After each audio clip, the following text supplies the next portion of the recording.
एक बार की बात है, इंग्लैंड के एक छोटे से गांव में बेनेट परिवार रहता था।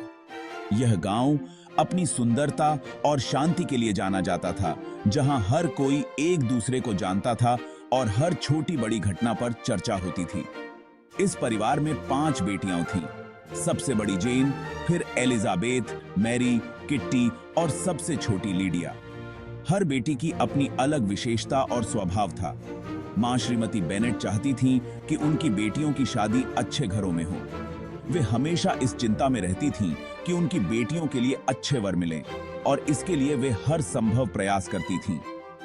एक दिन मिस्टर बिंगली नाम के एक अमीर आदमी ने उनके पड़ोस में डेरा डाला। बिंगले एक युवा, धनी और आकर्षक व्यक्ति थे, जिनके पास एक बड़ा संपत्ति थी। यह खबर सुनकर पूरे गांव में हलचल मच गई। हर कोई बिंगले के बारे में जानने के लिए उत्सुक था और उनके आगमन ने गांव में एक नई ऊर्जा भर दी थी। श्रीमती बेनेट तो खुशी से फूली नहीं समा रही थी। उन्हें लगा कि बिंगले उनकी बेटियों के लिए एक आदर्श वर हो सकते हैं। गांव में एक बड़ी दावत रखी गई, जहां बिंगले बेनेट परिवार से मिले। यह दावत गांव के सबसे बड़े और शानदार घर में आयोजित की गई थी, जहां सभी प्रमुख परिवार आमंत्रित थे। बिंगले अपने दोस्त मिस्टर डार्सी को भी साथ लाए थे। डार्सी भी एक धनी और प्रभावशाली व्यक्ति थे, लेकिन उनका स्वभाव बिंगले से बिल्कुल अलग था। बिंगले तो बहुत ही सरल और मीठा बोलने वाले इंसान निकले। सबको उनसे प्यार हो गया। वे हर किसी से मिलते जुलते और सभी के साथ अच्छे से पेश आते थे। लेकिन डार्सी बहुत घमंडी और रूखे थे, इसलिए लोग उन्हें पसंद नहीं करते थे। वे बहुत कम बोलते थे और हमेशा गंभीर रहते थे, जिससे लोग उनसे दूरी बनाए रखते थे। खासकर एलिजाबेथ, जो बेनेट परिवार की दूसरी बेटी थी, वह एक बहुत ही समझदार और आत्मनिर्भर युवती थी। वो डार्सी को बिल्कुल पसंद नहीं करती थी। उसे लगता था कि डार्सी का घमंड और रूखापन असहनीय है और वह हमेशा उनसे दूर रहने की कोशिश करती थी। उस दावत में बिंगले ने जेन के साथ बहुत समय बिताया और दोनों के बीच एक अच्छी समझदारी बन गई। जेन की सुंदरता और सरलता ने बिंगले को बहुत प्रभावित किया।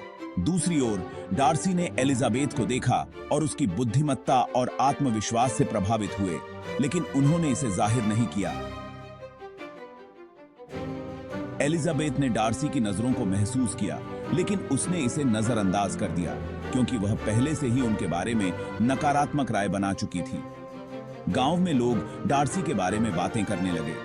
कुछ लोग सोचते थे कि वह बहुत ही घमंडी और असभ्य है, जबकि कुछ लोग मानते थे कि वह सिर्फ शर्मीले हैं। डार्सी के मन में भी कई विचार चल रहे थे। वह समझ नहीं पा रहे थे कि क्यों लोग उनसे दूरी बनाए रखते हैं, जबकि उनका इरादा किसी को ठेस पहुंचाने का नहीं था। एलिजाबेथ ने भी डार्सी के बारे में और जानने की कोशिश की।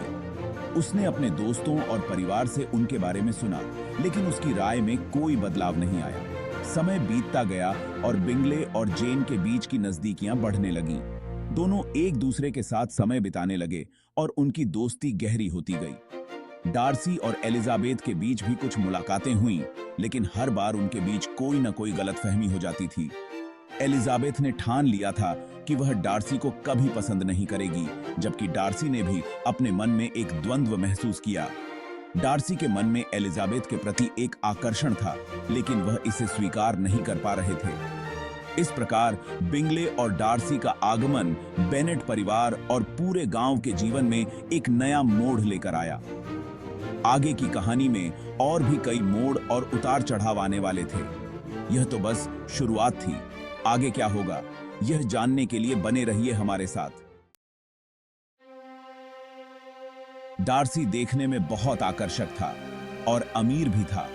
उसकी संपत्ति और प्रतिष्ठा ने उसे समाज में एक ऊंचा स्थान दिलाया था। लोग उसकी प्रशंसा करते थे और उसकी उपस्थिति में खुद को छोटा महसूस करते थे, लेकिन अपने घमंड के कारण वो हमेशा लोगों से दूर ही रहता था। उसे लगता था कि उसकी संपत्ति और सामाजिक स्थिति उसे दूसरों से बेहतर बनाती है। उसे लगता था कि वो सबसे ऊपर है। उसकी सोच थी कि आम लोग उसकी बराबरी नहीं कर सकते और इसलिए वो उनसे दूरी बनाए रखता था। दूसरी तरफ एलिजाबेथ बहुत समझदार और बिंदास लड़की थी। उसकी बुद्धिमत्ता और आत्मविश्वास ने उसे समाज में एक अलग पहचान दिलाई थी।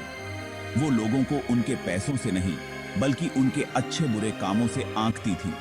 उसके लिए इंसान की असली पहचान उसके कर्मों से होती थी, न कि उसकी संपत्ति से।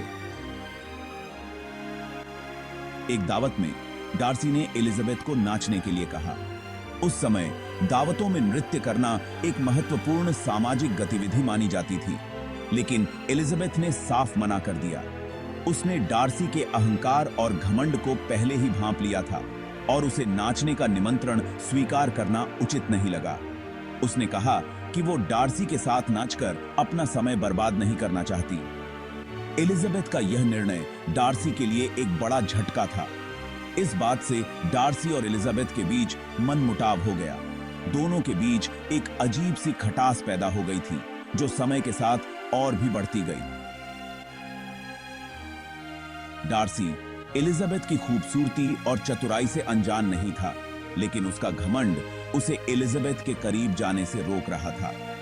डार्सी के मन में एलिजाबेथ के प्रति एक आकर्षण था, लेकिन उसका अहंकार उसे यह स्वीकार करने से रोकता था। वो अपने मन की बात कहने में हिचकिचाता था, क्योंकि उसे डर था कि एलिजाबेथ उसे ठुकरा देगी। एलिजाबेथ भी डार्सी के बारे में सोचती थी, लेकिन उसके मन में डार्सी के प्रति कोई विशेष भावना नहीं थी। वो उसे एक घमंडी और अहंकारी व्यक्ति मानती थी। एलिजाबेथ ने अपने दोस्तों से भी डार्सी के बारे में बात की और उन्हें बताया कि वो डार्सी को पसंद नहीं करती। उसके दोस्तों ने भी उसकी बातों का समर्थन किया। डार्सी ने एलिजाबेथ को दूर से देखा और उसकी सादगी और आत्मविश्वास से प्रभावित हुआ, लेकिन फिर भी उसका अहंकार उसे एलिजाबेथ के पास जाने से रोकता रहा। एलिजाबेथ ने कई बार अपनी दयालुता और समझदारी का परिचय दिया, जिससे डार्सी का मन बदलने लगा। उसे एहसास हुआ कि एलिजाबेथ में कुछ खास है जो उसे दूसरों से अलग बनाता है। डार्सी ने अपने मन में चल रहे विचारों को समझने की कोशिश की। उसे समझ में आया कि उसका घमंड और अहंकार ही उसकी सबसे बड़ी कमजोरी है। एलिजाबेथ और डार्सी के रास्ते कई बार टकराए, लेकिन हर बार उनके बीच एक अजीब सी खामोशी और तनाव बना रहा। दोनों के बीच की गलतफहमी और अहंकार का टकराव उनके रिश्ते को और भी जटिल बना रहा था। अंततः डार्सी ने अपने अहंकार को छोड़कर एलिजाबेथ के पास जाने का निर्णय लिया। उसने सोचा कि अगर उसे एलिजाबेथ के साथ एक सच्चा रिश्ता बनाना है तो उसे अपने घमंड को त्यागना होगा। एलिजाबेथ ने डार्सी के इस बदलाव को देखा और उसे महसूस हुआ कि डार्सी वास्तव में बदल रहा है। उसने डार्सी को एक नया मौका देने का निर्णय लिया।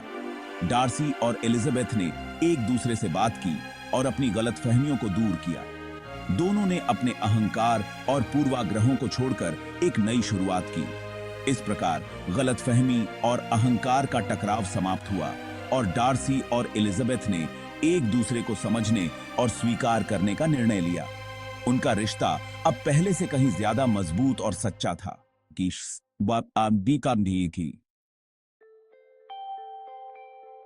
कुछ दिन बाद मिस्टर विकम नाम का एक आकर्षक और मिलनसार नौजवान गांव में आया।